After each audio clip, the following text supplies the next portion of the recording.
Hi everyone, David Aragona and Mike Beer here, taking a look at an early Kentucky Derby prep race on Saturday at Fairgrounds. Race 12, closing out their 12 race card, is the Grade 3 Lecomte. This one going the mile and a 16th distance for the 3-year-olds. And Mike, full field here, 14 runners signed on, and a lot of them have much to prove coming into this race. Nobody in this field, really outside of that morning line favorite, the number 13 Built, has run a speed figure that makes them a legitimate player on this Kentucky Derby trail moving forward. So they've all got to step up, show that they want to go this distance, run a little bit faster. Just a lot to be determined on the racetrack on Saturday for these 3-year-olds. Exactly right, David. And listen, it's early times still, but if you run a race and you call it a Kentucky Derby prep, you're going to get a big field. Everybody's going to take a shot at it. That is definitely the case, and we'll take a look at the Timeform US pace projector to see how this large group could sort themselves out heading into that clubhouse turn. And I would be somewhat surprised, Mike, if the number 1 Innovator is not on the front end. A little surprising to me that the Timeform US pace projection is showing the number 2 Maximum Promise is being faster than him. Maximum Promise did win in gate-to-wire fashion when he broke his maiden back in the summer of his 2-year-old season, but Innovator is coming out of sprint races and has a ton of early speed, and I don't know what chance he would have in this race if he didn't go to the front. Yeah, I didn't see the 2 or the 11 outrunning the 1 to the early lead here, but I guess we'll see how it all plays out. Let's go through this field in program number order, beginning with that number 1 Innovator, and we'll take a look at his most recent start when he finally broke his maiden in the 7th attempt. And this horse had faced some good horses up until this point. Even though he had lost 6 maiden races in a row, he had been facing the likes of Owen Almighty, Sandman, Chancer McPatrick, Barnes, Kale's Angel, all horses that have gone on to stakes success or been competitive in stakes races. So no surprise that Innovator earned this maiden victory finally, and did so with a big speed figure. 87 is one of the highest numbers that anybody in this field has achieved, but that was going 6 furlongs, and watching all of this horse's races, Mike, he doesn't exactly inspire confidence that he's crying out for this mile and a 16th distance. He really doesn't. And it's not like, even though he did finally get the job done last time, David, it's not like that was the most impressive maiden win in the world, considering, how good he had looked on paper, at least going into that race. You're right, though. He's got 87 buyers in 2 of his last 3 starts. And those figures, if you're a figure player, those figures make him competitive in this field. A lot of horses in this field that are really tough to peg for whatever reason, and some of them coming off layoffs. That is the case for the number 2 Maximum Promise, who was pretty impressive when he got the job done to break his maiden at Ellis Park back in early August of his 2-year-old season. Got right to the front end, was contesting the pace, put that field away around the far turn, and just drew off by a large margin, winning by over 14 lengths, getting an 83 buyer now several months ago. So with routine improvement, he could maybe run a number in the low 90s, but that's if he's ready to produce a top effort off the layoff, and also if he's progressed during that time away. Those are major questions. All major questions. And the other thing that you want to maybe concern yourself with too, and I didn't concern myself with it too much, but you go back using Formulator and look through that field that he beat on debut, it's pretty ugly. But he personally, I thought he looked really good. Not only did he look really good winning it, David, but it was a big jump forward from the turf debut, which he just, to me, looked like he really needed. There's a lot of turf on the bottom of his pedigree, so I understand why they debuted him on the grass. But he looked like he needed that race, and he really improved in that maiden win. The number 3 is Admiral Dennis, a horse that has taken a lot of money in all 3 starts to date. Was closing for 3rd on debut sprinting. I thought looked pretty good when he got the job done in his 2nd start, stretching out to the mile distance at Churchill Downs, earning a respectable 83 buyer that day. And yeah, he was disappointing last time in the Gun Runner, a race that a few of these are coming out of, losing as the 4-5 favorite, but he stumbled very badly at the start of that race, basically went to his knees. And I'm always willing to give horses an excuse when they botched the start that badly. He didn't do much running after that, but now he's landing in a spot, Mike, where he is one of the few closers in a race that appears to be loaded with early speed. Yeah, this is a race where I found it hard to really love anybody. And this Admiral Dennis to me, was one of the toughest calls in the race. I really didn't know what to do with him. I don't care about his last race because, as you've already mentioned, the stumble at the start to me is a legit excuse. I thought his debut was fine. I'm conflicted about his maiden win. He obviously improved in that race. I'm not sure how much I like that race overall. He just got a really good trip, I thought, right up close. And there was no running going on behind him in there. The number 4 is Magnitude, coming from the Steve Asmussen stable, and we've certainly seen Steve had success in these kinds of races over the past few years at fairgrounds. Magnitude was second in the Gunrunner last time, behind today's rival Built, who we'll get to in a little bit, and was just no match for that foe on that occasion after getting a pretty good trip stalking the pace. I did like the grit that he showed two-back, Mike, when he again got a very good trip sitting on top of a moderate pace, but really responded when he was challenged in the stretch to hold that rival at bay and win by a length. I feel like this horse is almost a finished product at this point. I mean, he's gotten plenty of experience under his belt. And the issue for me is that he's established that he likes to race up close to the pace. And I just kind of wonder how fast he's going to have to go. Yeah, he's certainly not going to get the kind of trip that he got last time where they just weren't going fast at all. He just sat right there and was no match for a horse he's going to have to face again in here. They're probably going faster in here. And it'll be, I guess, interesting to see if he can deal with it. He's run okay a couple of times. Didn't really like his last race and don't want to bet him back off of it.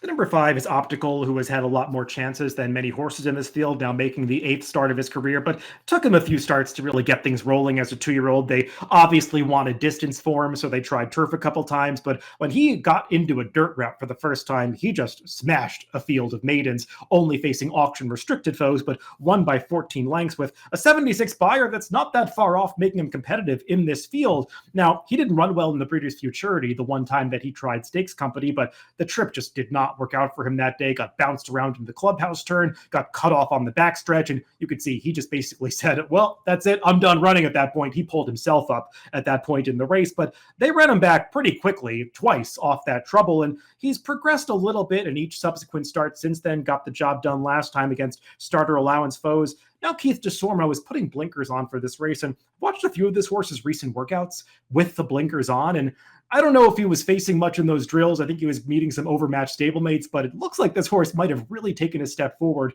with that equipment change. And Mike, it's not like he has to improve that much to be a contender here at a big price. I agree. I agree with all that stuff. And I still felt like there could be a good trip coming for this horse in here, because if this pace is fast, I don't think it's going to affect him all that much. Listen, ultimately, I don't know how good this horse is, David. You're right to dismiss the grade 1 try, whether you thought he was going to win or not. He had a big excuse in there. I thought he got a terrible ride 2 starts back when he lost at a short price. And he ran better last time. I don't love the race he's coming out of, but I think there's at least a chance that the runner-up of that race is pretty good for Brad Cox. The number 6 is Golden Afternoon, a horse that's going to be trying the dirt for the first time, but he's shown some talent on the turf so far, running especially well two-back when he lost the Grade 2 Bourbon to a big long shot. Minaret Station just came flying from nowhere down the center of the racetrack, but Golden Afternoon did a lot of heavy lifting before getting run down by that closer, contesting an honest pace, battling on to hold second that day. Came back against a pretty good allowance field at Fairgrounds last time, earned another hard-fought victory. The pace did kind of hold together in that spot, but still ran a very respectable speed figure. And Mike, when you look at this pedigree, there are enough dirt influences in here to suggest he might be able to translate that form over. Yeah, I was interested in that part of it too. I mean, typically I don't love these horses who are going to make their dirt debuts in a stakes race.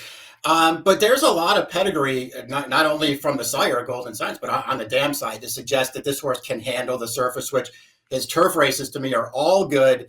And he's got that, you never know what's going to happen when they switch surfaces, but he's got that really handy running style too, where it feels like if this pace is fast, that he might not be that badly affected by it. So we'll see if it all works. There's a lot working against him here, but he's going to be a price, and I think he is talented.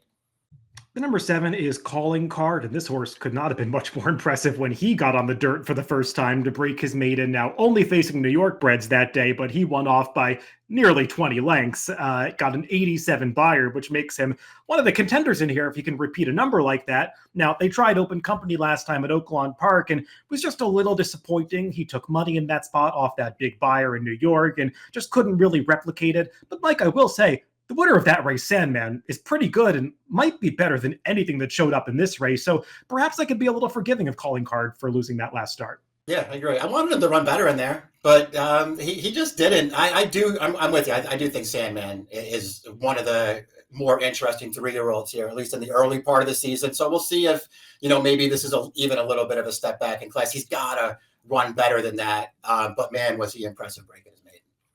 Up next are two Dallas Stewart trainees. The number 8 is Tough Catch. He was an impressive debut winner at Saratoga in the sense that he was just really precocious that day, got right to the front end, and held off a late challenge from Innovator, who is back in this spot. Hasn't really stepped forward much since then. He did finally get back to the winner's circle last time in the Sugar Bowl, held off a late charge from, I think, a first-time starter that was running at him in the late stages that day.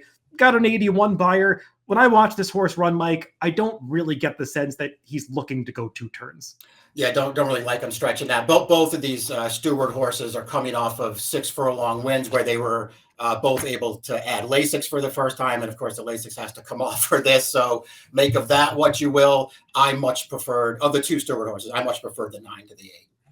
And Dapper Moon does have that big 88 buyer that he earned second time out at Saratoga, winning going 7 furlongs. And typically you think of horses that win going 7 furlongs in the summer of their 2-year-old seasons as ones that will want to stretch out further. But that hasn't really been the case for Dapper Moon so far. I mean, he just has lacked finish in his 3 2-turn tries to date, while facing some pretty good horses in those spots. But what concerns me most, Mike, is the last race when they cut him back in distance and he had to work really hard as a 1-5 favorite to beat a horse that looked really inferior to him on paper. Yeah, I agree with you. I feel like the first 2 route attempts, the Breeders' Futura, the Street Sense, he ran fine in those races. It wasn't great, but he ran fine. I didn't love his Kentucky Jockey Club after that. I even feel like he maybe even ran worse last time, and now they're going to stretch him back. I mean, again, of the 2 Stewart horses, I prefer him. I'm probably not betting either one. The number 10 is Mo Better Than Good, the other Ken McPeak runner in this race. Did a lot of things right in his debut race at Saratoga last summer. Didn't break that sharply, but traveled well through the pack to angle out an upper stretch and was able to run that field down. We'll take a look at the replay of that race all the way back in September of last year. Don't think he was beating much, Mike. He was facing New York breds on this occasion. I guess when you win going 7 furlongs on debut, there's some intention to stretch this horse out. I just don't know how good he really is. Yeah, I don't either. I mean, maybe you just want to take it as a sign of confidence that this is the second start for this horse from McPeak off of about a 4-month layoff. Good finish he's putting in here. He's much the best in this race, but he's got to improve quite a bit, even against this field. The number 11, Disco Time, feels like the kind of Brad Cox horse that could attract a lot of attention in this race. He's got 2 victories, both by open-length margins at Churchill Downs and gradually stretching out here. But, Mike, this is the kind of horse that looks formidable at first glance, but when I started to pick apart his races, not really sure if he's been beating much. That field that he beat on debut, you look at some of the runbacks in Formulator, they don't exactly flatter the speed figure that he got. And then last time out, he was a very short price. He beat a horse that was kind of lugging in throughout the stretch drive. That horse came back in the Mucho Macho Man, did not run well at all. So I kind of wonder where this horse fits from a quality standpoint. And I also have some concerns about how far Disco Time really wants to go. Yeah, I was worried about that too. This is his 2-turn debut. And so we'll see if he handles it. I'm with you on everything you said, David. I mean, I don't really have anything bad to say about his first 2 races. He was fine both times. He won easily both times, but they're not particularly fast races, and it's not like he's going to be a great price in here. Number 12, Jolly Samurai, has made all of his prior starts at Remington Park. He tried that premier race for the 2-year-olds there, the Springboard Mile, in December, and got a pretty good trip. I mean, he was slightly wide around the far turn, but was moving in tandem with the eventual winner, Cole Battle, and just couldn't go with that horse through the final quarter. And getting the vibe, watching all of his races, Mike, that this might just be a closing sprinter. Yeah, that's why I looked at him that way too, especially when you go back to that Clever Trevor too. That got a great setup in that race with a contested pace in front of him, and he came running to close it down. No excuse last time. Cole Battle's pretty good, but no excuse last time for this horse. Number 13, Built, is the morning line favorite in this race, pegged at 3-1, coming off a victory in the Gun Runner, the local prep for this, and he couldn't have been much more impressive that day, winning off by nearly 7 lengths with a 92 buyer. That is the highest anybody in this field has earned. And, Mike, when you take stock of the race dynamics from that last race, trip handicappers like you and I are just going to lean against a horse like this naturally because he had everything his own way on the front end, really got to back down the pace and just sprinted home through the lane. I will say this horse really did look good, kicking away through the final quarter mile. And you go back to his maiden victory at Keeneland, and I almost like that race more because he took pace pressure that day, turned away a challenge, and won on like he was going to stretch out in distance, and he ultimately did last time in the Gun Runner. I do have some concerns about what kind of trip is coming for him in this race, especially breaking so far outside, but I do believe this horse has some talent. No, I agree with you, and I'm glad you pointed out the debut or the maiden win to David 2 starts back, because he just had easy speed in that race where he got right up because he didn't need the lead that he sat off another horse for a little while, and then he just went about his business, and I thought he was impressive. Listen, I'm with you. He was good last time, and the race came back fast. He also had a super soft trip in there, which he's probably not getting this time, and he's going to be maybe even shorter than he was on the board in that race. And so that just sort of made me want to look around. I'm not going to be surprised when he's better than these horses, though. The number 14 is Seattle Road, who just broke his maiden last time out at Fairgrounds, but at least did it going this distance, so you know that stamina is no concern for this horse. Closed well, I thought, 2 back when he was second, making a run into a pretty slow pace in a race that was dominated on the front end, though that race got a 79 buyer that I think, in retrospect, you can question the validity of or the predictive value of moving forward, and this horse did regress 8 points, even though he broke his maiden last time. And if you watch the replay of that race, Mike, he got a little lucky to win, because there was a horse that looked like he was taking that race over and then just bolted to the outside fence in mid-stretch. Yeah, it didn't seem like this horse was going to win, all things being equal there. And he also got a terrific ride from Petroza. They're just sitting on the rail the entire way, and it was wide open for him in the stretch. He probably wasn't going to win if that other horse didn't bolt. He got the job done. His last 2 races are fine. He might have some real pace to come after in this spot, and maybe he'll make a run in here at a price and get a piece of this thing. Let's throw up our picks for this Grade 3 Lecomte. And no surprise to see us have a few different numbers on the board here, Mike. It is a highly competitive affair and does feel like one where you can poke some holes in the favorites and go shopping for a price. That's what you did with the number 6 Golden Afternoon. And that's how I looked at it, David. I mean, I don't have a ton of confidence in this horse, but I do think he's talented. There's pedigree to suggest the surface switch is going to be okay for him. He's going to be a price in here. I'm not way against the 13 build. I just didn't really want him on top, so I went for some other prices. The 6, the 2, Maximum Promise. He beat a terrible field break at his maiden last August, but he was impressive doing it.